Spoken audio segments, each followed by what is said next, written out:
Alright, so I just want to do an update on the 4runner. I'll do it real quick so the video's not real long. It's now being used for my business. It's a mobile tent vehicle. I've done custom headlights. OEM headlights broke apart, added in halos, did some vinyl wrapping, carbon fiber vinyl. I used the factory lenses, shouldn't have done that. Need to do it again with aftermarket lenses. OEM fogs.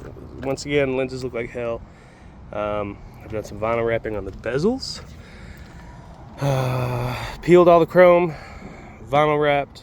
Sorry, I wasn't looking at the camera. Peeled all the chrome, vinyl wrapped this. Vinyl wrapped the face of that. Came out all right. Didn't want to spend the $90 on the aftermarket Temu ones.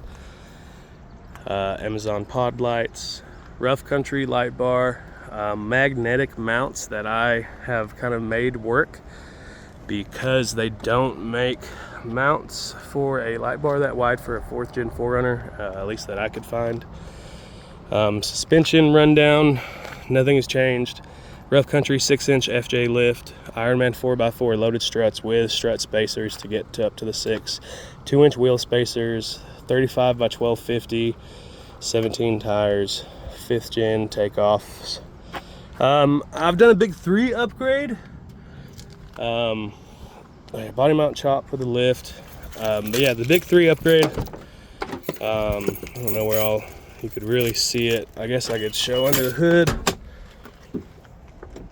My hood is awful. I've like never cleaned it.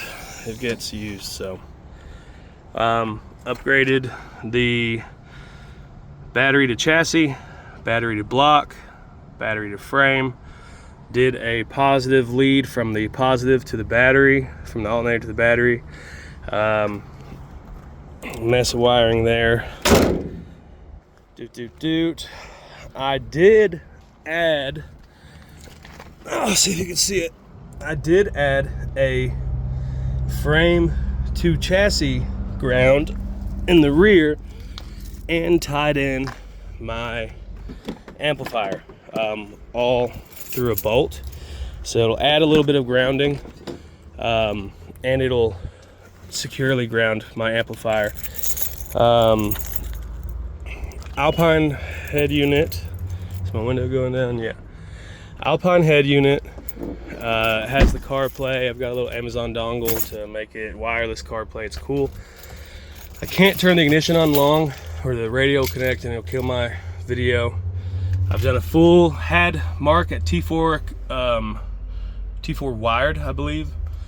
Do a full cluster. I don't want to turn the radio on, but you can see he's done a full cluster upgrade. I've got a JP23 amp running 2300 RMS at 12 volts, so I'm probably a touch over 2300. It's got a nice bass knob. It does voltage, temperature in Fahrenheit and Celsius, and it has a clipping indicator, so that's awesome, just so you can keep an eye on everything going on.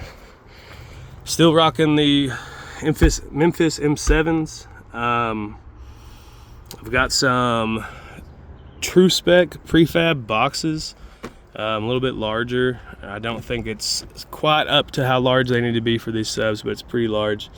Works well. Rattles, shakes it apart. Everything in here is also sound deadened. I don't think I've ever made a video of that. This has, I don't know if you hear, I saw that as a sound deadener. This does not sound deaden. So you hear how it's hollow. So all this has been sound dampened, and this interior plastic panel has also been sound dampened to help with the rattle. It's not done a lot, to be honest with you.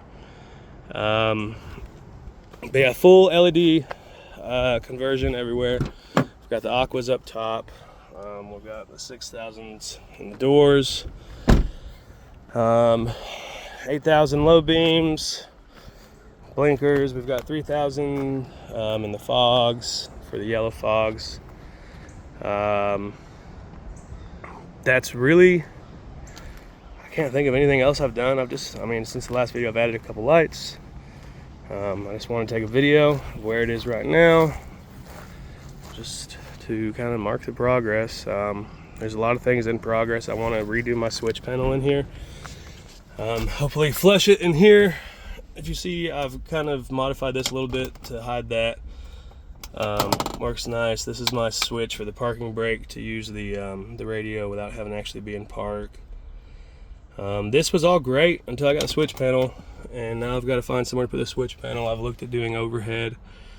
It looks a little complicated. I think I'm just gonna take that apart back there and figure out a way to flush it back there and have to relocate the base knob. But I do want to address that, clean that up, of course. I hate this blue. They've drilled holes for cigarette lighter plugs from the previous owners. I want to, address that. Yada yada yada. Always a work in progress, but this is where it is right now. It's a family vehicle. It does great. It is on stock gearing with no sway bars. Would not recommend. The stock gearing is really not that bad, not as bad as everybody on the pages makes it sound, but the sway bars, they do suck. They do suck having no sway bars on the highway and stuff like that when you drive as much as I do. I drive an hour to work every day. More to the headlights, I used a carbon fiber weave pattern. I used a color shift on the lip, and then I left some of the exposed chrome. I'm really happy with how it came out, minus the lenses. The lenses really just pull everything apart. So we'll do it again with some aftermarket new lenses. I just have to have them PPF'd, and I'm good at tint, not great at PPF, so I have to have a buddy handle that for me. But this is where it is, May 2025.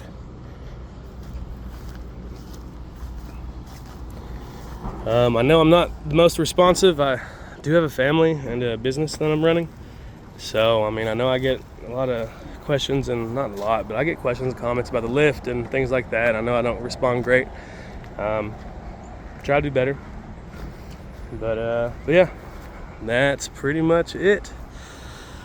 It's 2007, has 282,000 and some change on it right now. Never skips a beat. Gonna keep on trucking until it dies. So that's about it for it.